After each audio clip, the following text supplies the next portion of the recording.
أعوذ بالله من الشيطان الرجيم. بسم الله الرحمن الرحيم. أم تقولون إن إبراهيم وإسماعيل وإسحاق ويعقوب والأسباط كانوا هودا أو نصارى قل أأنتم أعلم أم الله ومن أظلم ممن كتم شهادة عنده من الله وما الله بغافل عما تعملون. تلك أمة قد خلت لها ما كسبت ولكم ما كسبتم ولا تسألون عما كانوا يعملون. بسم الله الرحمن الرحيم. قل هو الله أحد الله الصمد لم يلد ولم يولد ولم يكن له كفوا أحد. بسم الله الرحمن الرحيم.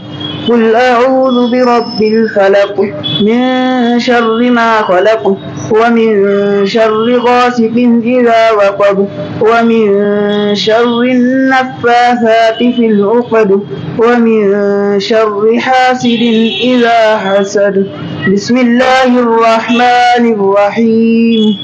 قل أعوذ برب الناس ملك الناس إله الناس من شر الوسواس الخناس